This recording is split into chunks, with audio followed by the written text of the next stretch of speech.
What is up? Coach Emma here, and welcome back to the Fit Habit Life podcast, where we cut through the noise, talk real health and fitness, sustainable fat loss, and habits that actually work. So today is my first solo episode in probably like 2 weeks or so. So, kind of crazy. I have too many coaching friends now. But anyway, I figured I'd give a little life update and then talk about hormone replacement therapy. Should you use it? Would it benefit you? Do you actually need it? Is that what's holding back your progress? What are the different types of hormone replacement? What are the benefits and what are the drawbacks? So, before I dig into that though, thank you for listening. I appreciate it. I'm just trying to help people. So if you listen to this or share this, I appreciate you. So anyway, life update. My best friend, basically he's my brother, he got married. And that was really cool. That was really awesome. It was very emotional, very fun, very happy for the new married couple. But this past weekend, basically like Thursday through Sunday, we were staying in a house with like 15 plus people. Thankfully, my husband and I got one of the king beds, which was nice. I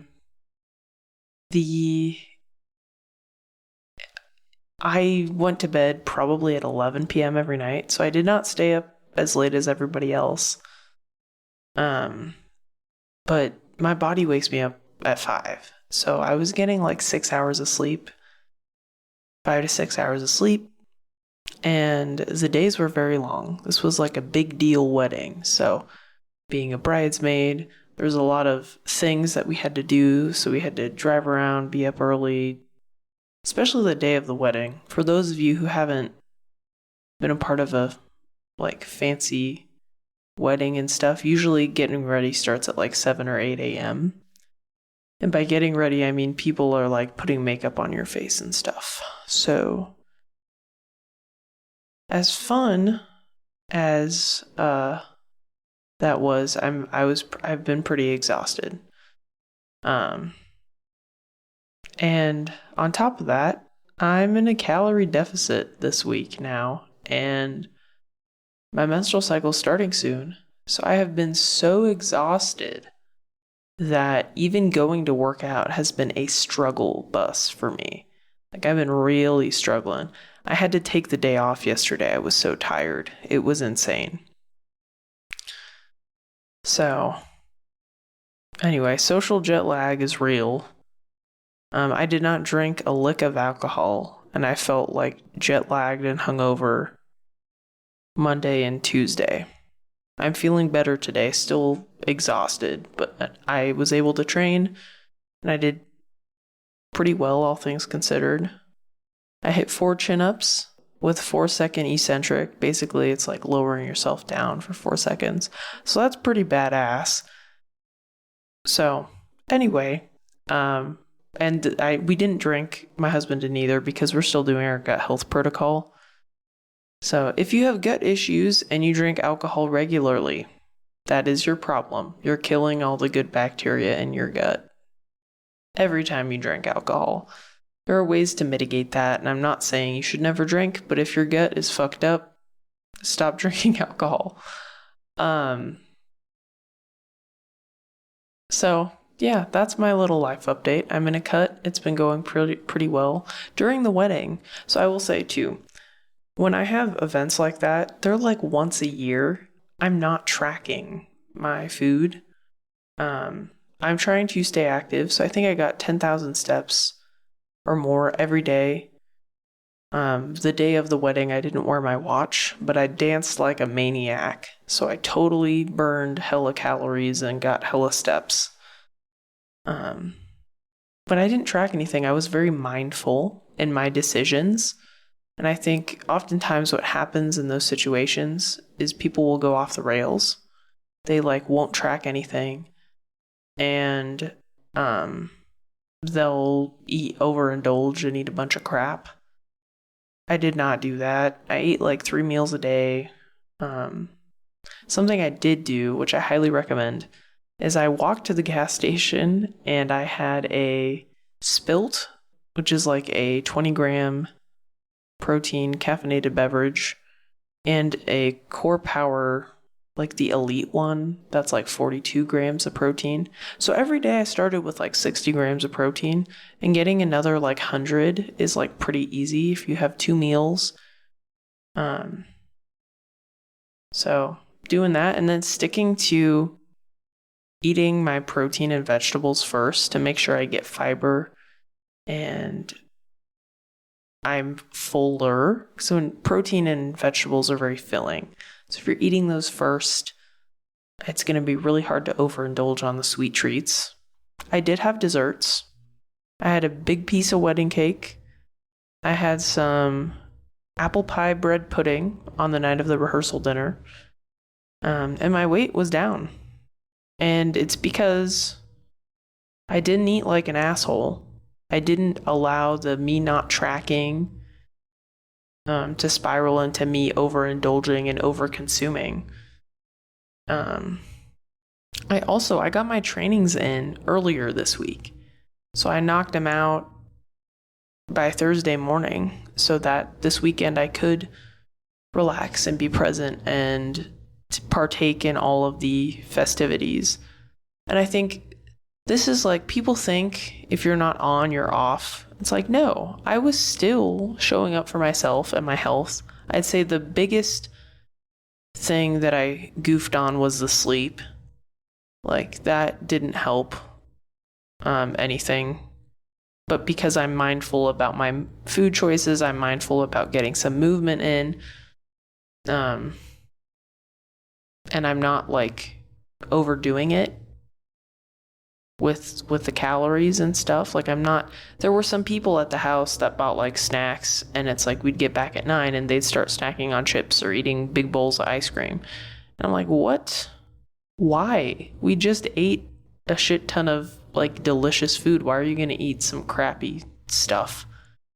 Like at the wedding, well, no, the rehearsal dinner, there were these like hard-boiled eggs that were like pickled, and deviled eggs that were pickled and had some type of horseradish shmoo, and it was like the most delicious thing I've ever tasted in my entire life. Like, that was hands down probably the best food of the wedding. Well, no, there was like I think it was like a sous vide, like, I don't know what type of cut of beef, but basically it melted in my mouth. And that one, because that also had a horseradish sauce on the side. I love horseradish. It was so fucking good. That's hands down best flavor, with like it was like a roast beef kind of thing, but it wasn't, and it was like medium rare. It was so good. So anyway, that and those horseradish deviled eggs, insane. So I'm like, we get access to like phenomenal, like delicious, like rich people fancy food, and you guys are wasting your calories on chips and shit. I'm like, what? Why? Just why? So they probably didn't eat enough in the meals or of the fancy little appetizers and stuff, or it's just like a habit. Like, some people like to, when they're hanging out with people, munch on crap. So anyway, so I was mindful, and I didn't snack. I didn't snack at all. I did have dessert, as I said, that Friday and Saturday.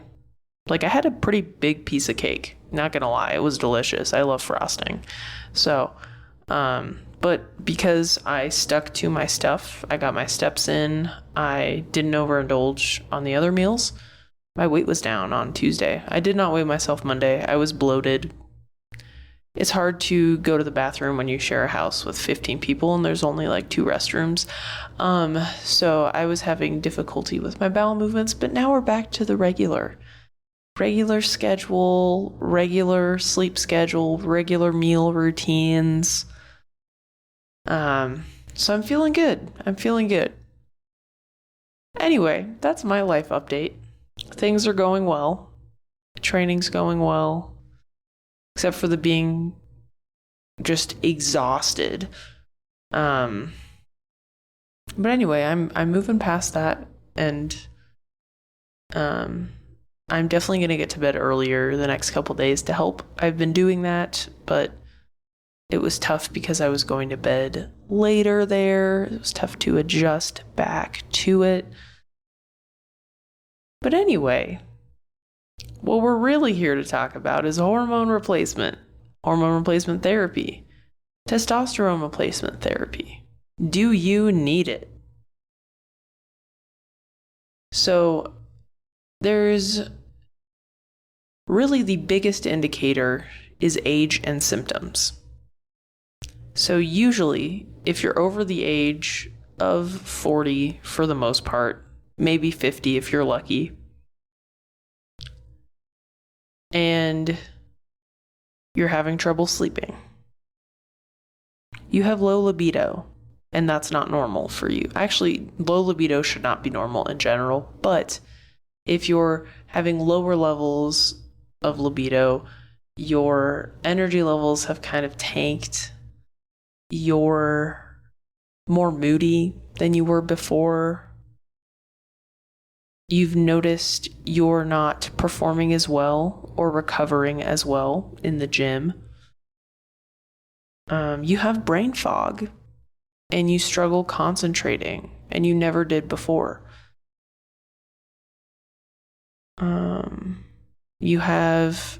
You tend to have a worse mood, like you're more down or depressed.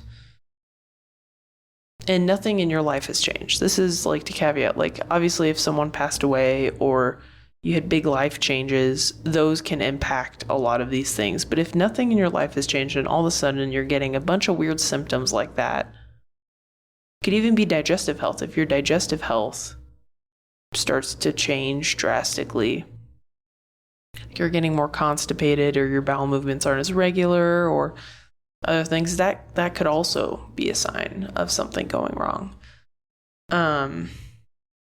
So if you've been doing the same things and all of a sudden you're exhibiting some symptoms, that's when it's worth getting your hormones tested. If you're over the age of 40 plus. Because here's the caveat. With hormone replacement therapy, for the most part, you will have to be on that for the rest of your life. So if you're under the age of 40, I highly recommend not doing it. Unless you have like special circumstances. And I'll dig into that as well.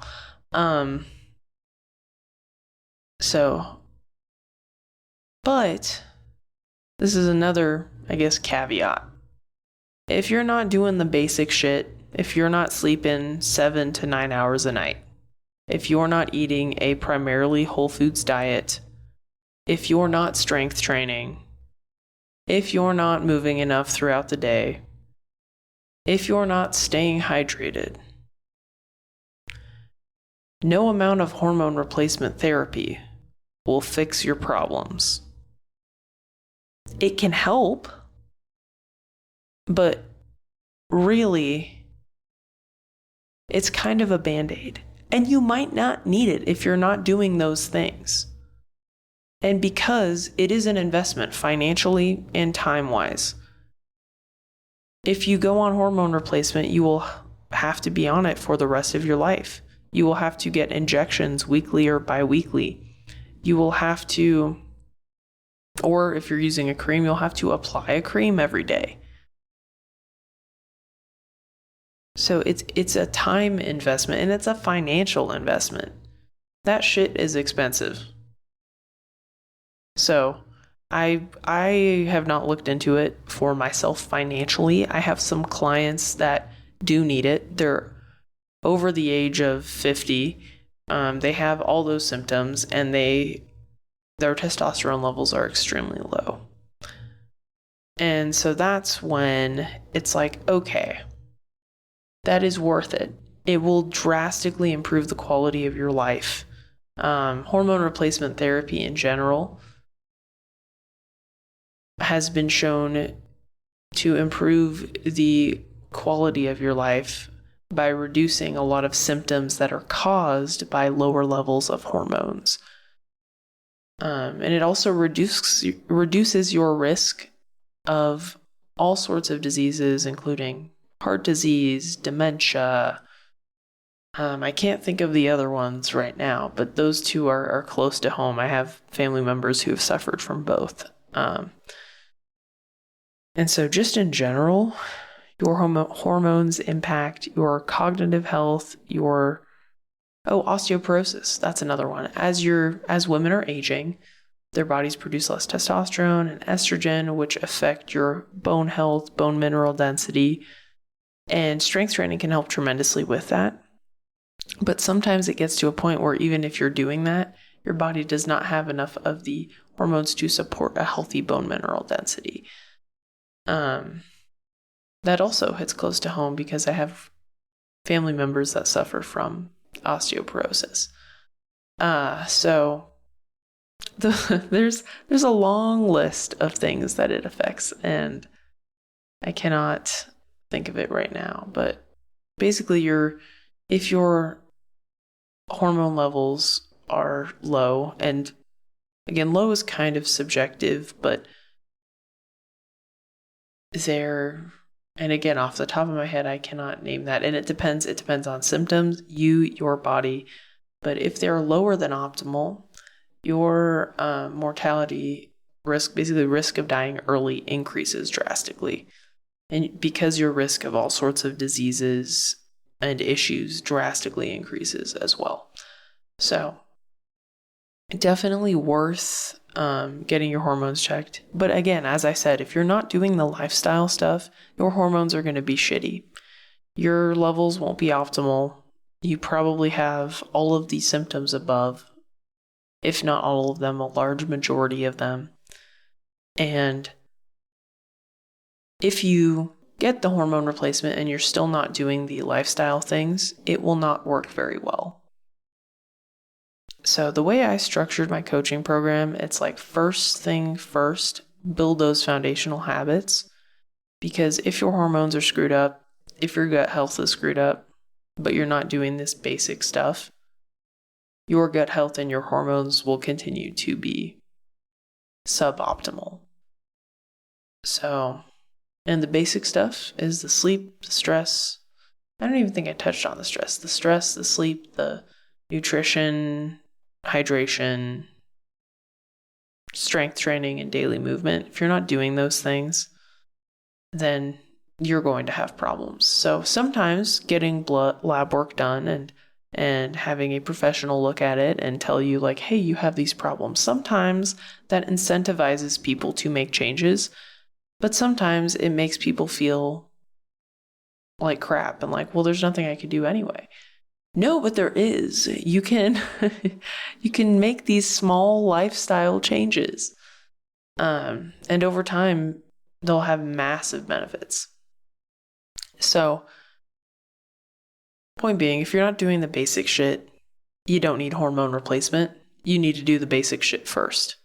And then use unless you're really, like, your levels are really low. So that's the other caveat. Like, if you're a man and you have no motivation or drive to do anything, you're depressed, you're anxious, and your testosterone levels are like below 400, getting testosterone replacement while you're making the lifestyle changes will be hugely beneficial.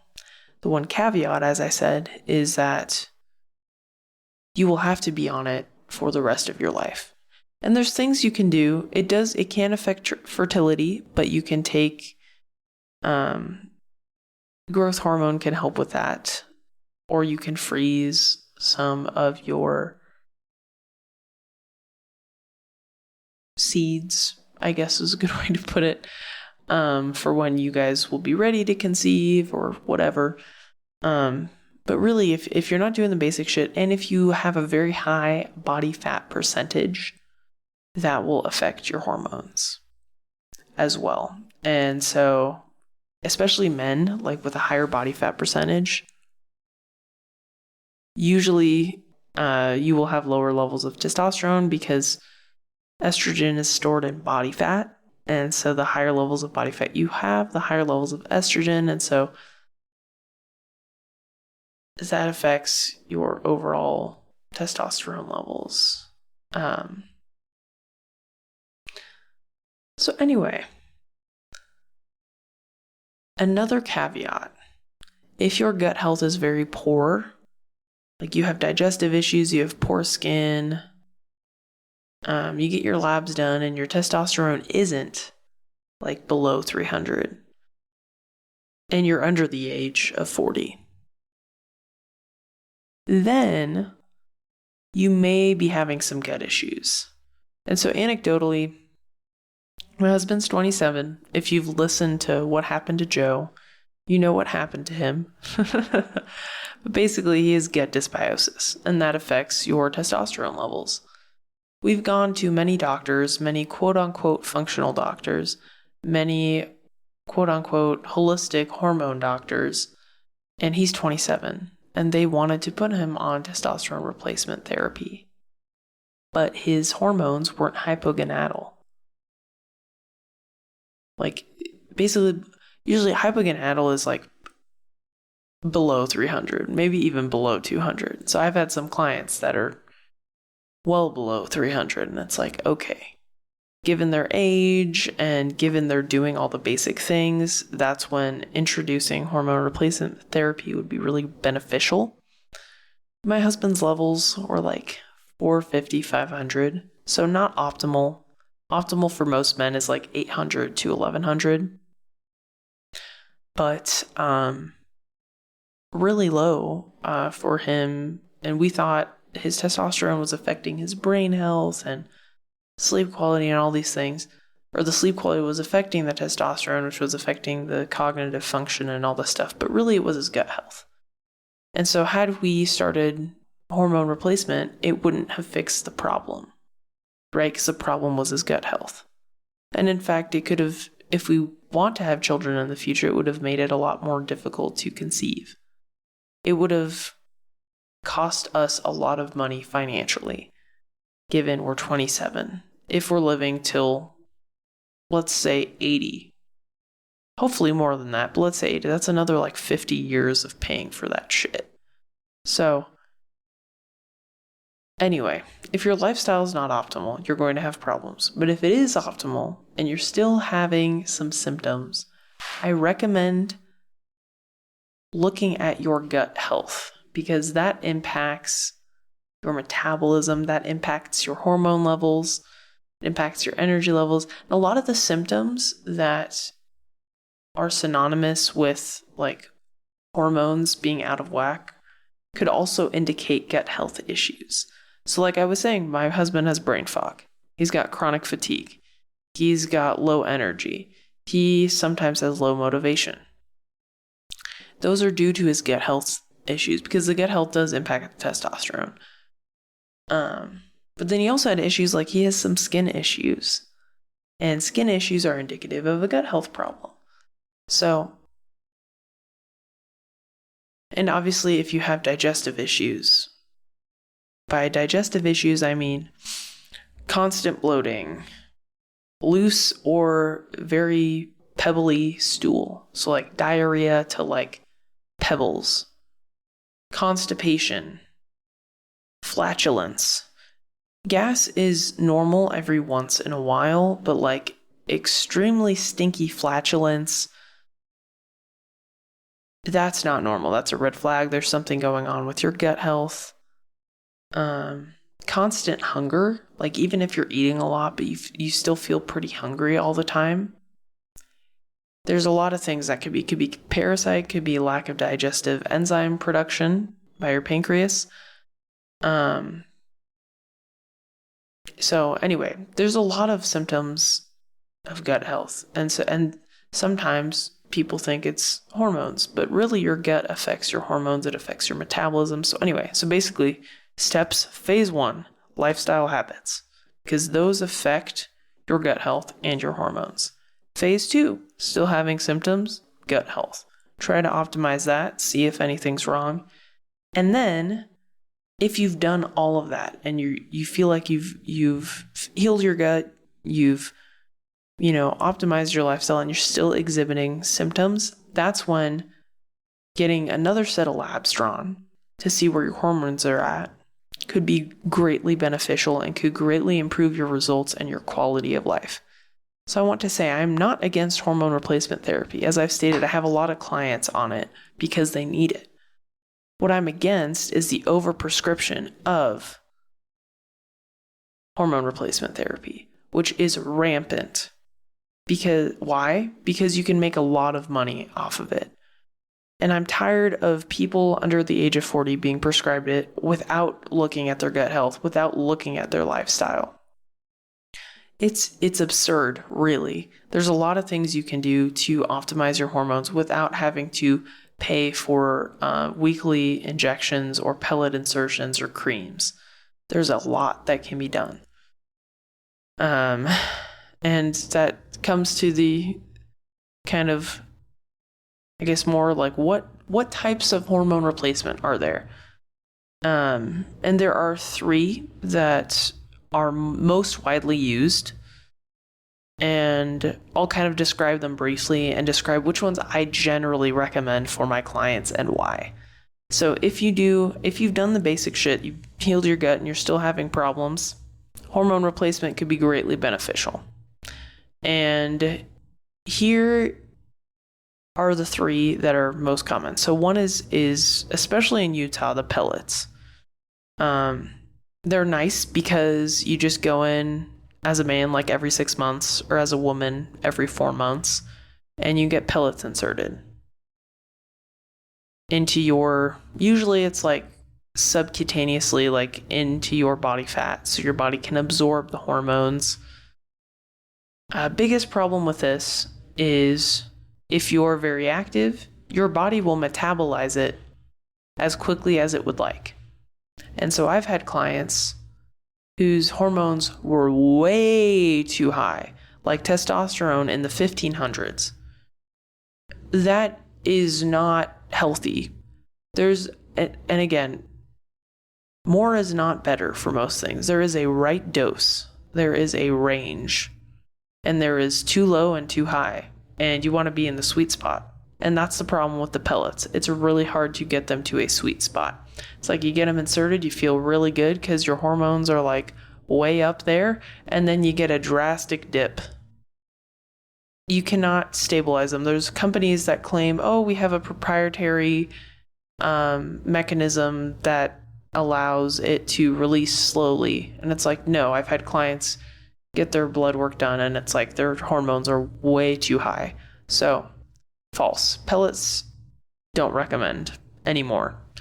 I was sold on that, and then I started seeing my clients' blood work, and I was like, what the fuck? This is ridiculous. So then option 2, probably the one I recommend the most, is injections. Ideally, you want to be doing it about twice a week, because with the injections, as with the pellets, there will be a spike and a dip. A lot of doctors prescribe once a week, bigger dips with that. If you're doing it twice a week, you can manage it a lot more easily. Usually it's injected subcutaneously, like in body fat with like an insulin needle. So not super painful. And that's probably the easiest one, I'd say. Usually you do it at home, you do it yourself. And the doctors like give you a prescription of how much to use and that sort of thing. I haven't done it, so personally I haven't experienced it, but I know, given research and clients that have been on it, it is the best way to do it, in my opinion. And the last way is a cream. And if you're scared of needles, that's totally fine. And that's probably the biggest downside with the injections, is you have to do it yourself or get your spouse or a friend to do it for you. It does take a little bit of time, but a lot of companies can ship it to your house. And because you can, as I said, like split the dosage, you can keep your hormones level more stable throughout the week. You don't want big spikes and dips. That's not healthy, and that's what the pellets do. So the creams, that's a more consistent amount of testosterone or estrogen or whatever hormone replacement you're on. And that is annoying because you have to apply it daily. But if you're scared of needles, great benefit. The other downside is if somebody touches you and they have the cream on, they could get some of the hormones. So you probably want to put it under your shirt somewhere. So that could be a great option as well, just annoying, and could be tough to travel with if you're going out of the country.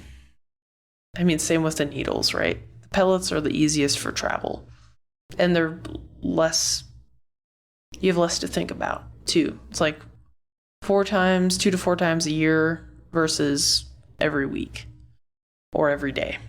So, and again, I educate my clients on these things. It's up to them. I'm not a fan of the pellets, so I will say that. Given what I've seen with my clients, some of them are still taking them, and that's totally up to them.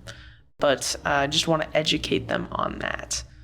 So anyway, those are the 3 best modalities. And I mean, certain women hormones are taken orally, like sometimes estrogen, progesterone specifically, taking orally. And then I didn't really want to get into thyroid. I was thinking more like the sex hormones. But I'll probably do another episode on that in the future. So like specifically estrogen, testosterone, progesterone, usually estrogen and progesterone are taken orally. You can get pellets for estrogen, I believe, and I think you can also inject it. Not sure on that. But a lot of my clients are taking it orally or through a cream. You can apply it through a cream as well. So yeah. I don't know if there are any testosterone pills. I don't think they're very common, and I'd assume it's because they don't work as well, but I could be very wrong. So I'm not gonna don't quote me on that. But yeah, anyway, that's kind of the gist. So, should you be on hormone replacement therapy? So, first question, how's your lifestyle? If it's shitty, no. Second question, how's your gut health? If it's shitty, no. Third question, how old are you and would you like to have children?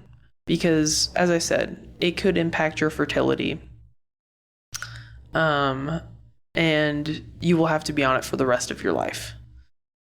And then, yeah, if you've answered